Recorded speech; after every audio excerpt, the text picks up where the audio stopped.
Good morning, student. Today we are going to read one of the most important lesson of our 7th class subject social science.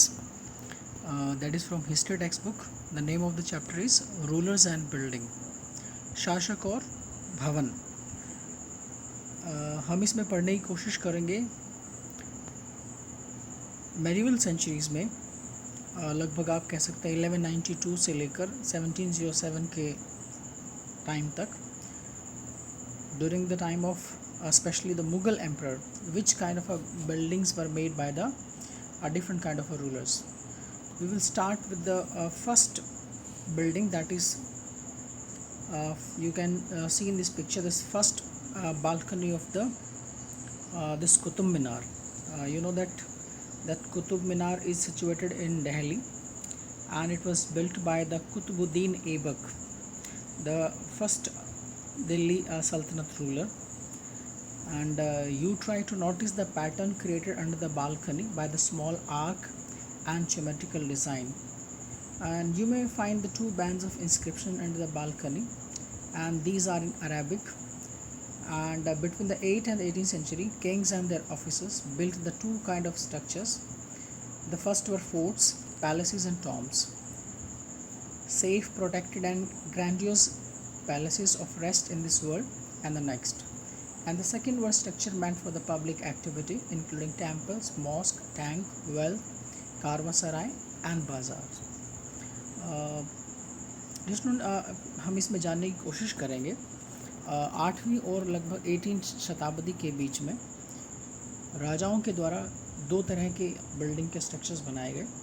पहले थे किले, forts, palaces, Mahal, and Tom's, दरगाह, और भव्य उनके लिए रहने के लिए, आराम करने के लिए भव्य महल बनवाए गए, राजमहल बनाए गए. और दूसरी तरह के जो बिल्डिंग्स थी that were meant for public activity, दस temples, mosque, tank, wells and caravanserai. Caravanserai means धर्मशाला और बाजार. At the time these peoples have a very different skills and technology to make the different kind of a building. सबसे पहले हम बात करते हैं सुपरस्ट्रक्चर. सुपरस्ट्रक्चर्स में क्या होता है? We are going to read about the three important technique of the making of building. The first one superstructure, second terabit or called bed, and third one accurate. तो सबसे पहले हम बात करते हैं सुपरस्ट्रक्चर्स. आप देख रहे हैं कि ये जो एक कर्व बना है, मतलब एक टू हॉरिजेंटल बीम के ऊपर across two vertical columns, by placing a slab of stone. तो that kind of a structure is called as superstructure. उनके ऊपर एक बड़ा सा घर भी बनाया जा सकता था. इसको हम पढ़ लेते हैं. The part of building above the ground floor. Superstructure उसके कहते हैं जो ग्राउंड फ्लोर के ऊपर के जो बिल्डिंग का हिस्सा है. We can make this by placing a wooden beam और a slab of a stone across four walls. By the task becomes difficult. If we want to make a large room with an elaborate superstructure, this requires more sophisticated skills. And second one is terabit or corbel. Between the 7th or 10th centuries, architects started adding more rooms. Architect को लगा और भी ज़्यादा कमरे बनाने चाहिए, दरवाजे बनाने चाहिए, and windows to building. Roofs, doors and windows were still made by placing a horizontal beam across two vertical columns. And this kind of a structure is called as terabit or corbel. Next one is that is called as accurate. Accurate में क्या होता है? The weight of the superstructure above the doors and window was sometime carried by arc, and this architectural form was called accurate. इस तरह के जो structures में होता है वो जो doors and window का जो ऊपर का जो वज़न है वो जो आर्क होती है उनके द्वारा उठाया जाता है. That is called accurate.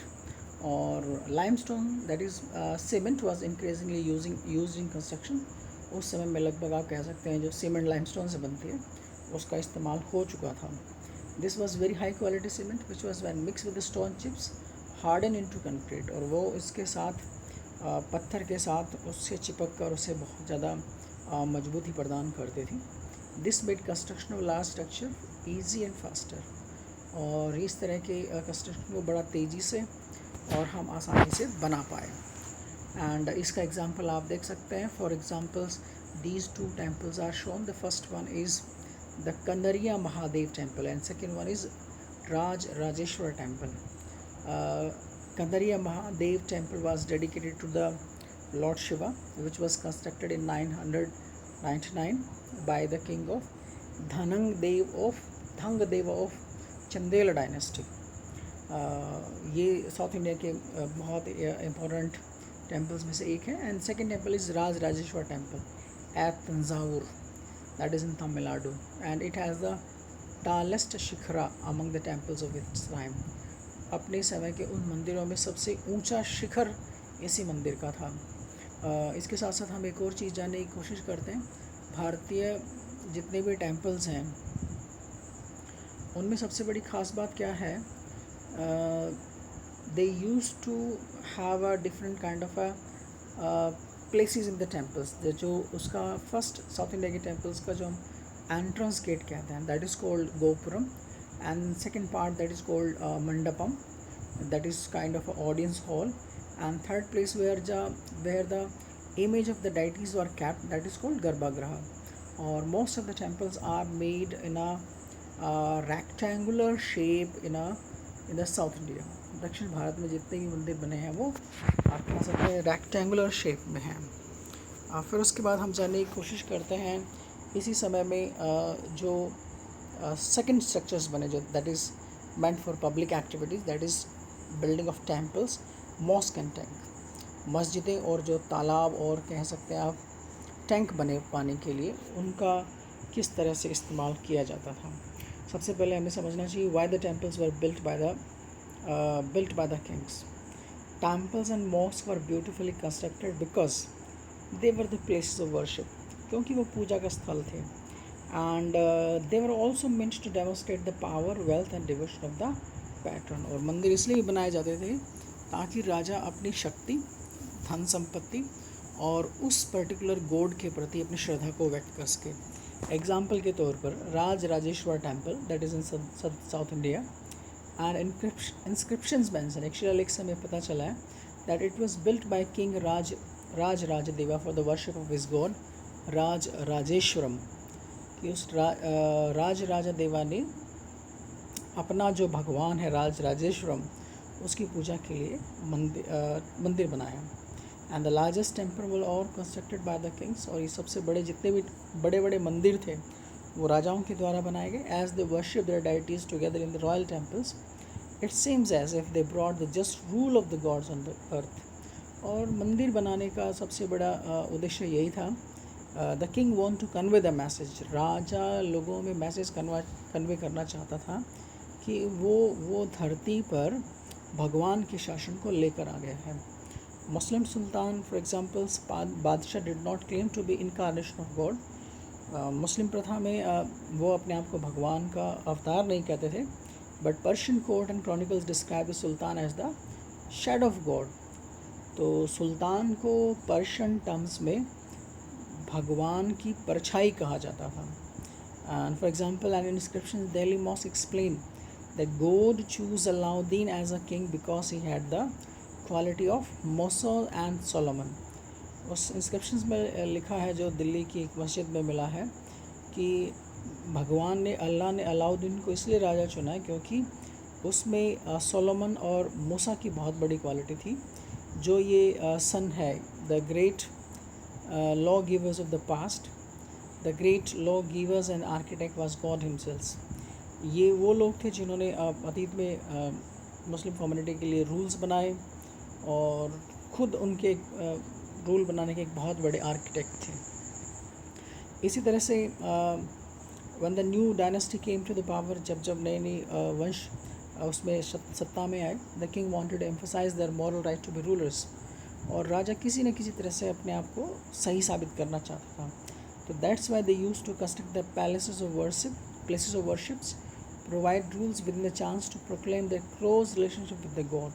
और वो अपनी जो भगवान के प्रति जो श्रद्धा है, समीपता है, वो व्यक्त करना चाहता था. And ruler also offered patrons to the learned and pious and tried to transform the capital and city into great culture centers that brought fame to their rules and their realm. और शासकों ने बहुत बार ऐसा ये दिखाने की कोशिश की कि वो बड़े ही पवित्र हैं, बड़े ही सुलझे हुए हैं, एंड उन्होंने बहुत बार अपने राज्य की जो राजधानी थी और जो शहरों को एक बहुत बड़े सांस्कृतिक और परिवर्तन का एक बहुत बड़ा माध्यम बनाने की कोशिश की. इसी तरह से most of the king at the time used to make up precious water availability by constructing tanks and reservoirs were highly praised. मतलब मस्जिदों में और मंदिरों में पानी के लिए टैंक बनाए जाते थे. For example Sultan Iltutmish, he also won a universal respect for constructing a large reservoir just outside Delhi. उसको बोलते हैं देलिया कोना. It was called होज सुल्तानी और किंग्स रिजर्वायर. तो उसने दिल्ली या कोहना में मतलब दिल्ली के अंदर एक बहुत बड़ा तालाब बनाया जिसको होज सुल्तानी कहा गया या किंग्स रिजर्वायर कहा गया. इसी तरह से rulers of often constructed tanks and reservoirs big and small for use by order peoples. Sometime these tanks and reservoir part of the temple, mosque and और a gurdwara, a place of worship and congress for six. आप देख सकते हैं जो सिखों का बहुत ही पवित्र स्थान है जिसको हम स्वर्ण मंदिर कहते हैं, गोल्डन टेम्पल कहते हैं, उसके चारों ओर भी तालाब है. एक तरह से आप कह सकते हैं कि तालाब एक पवित्रता का और पवित्रता का भी सूचक था. बाकी हम नेक्स्ट स्लाइड्स में पढ़ने की कोशिश करेंगे. Thank you.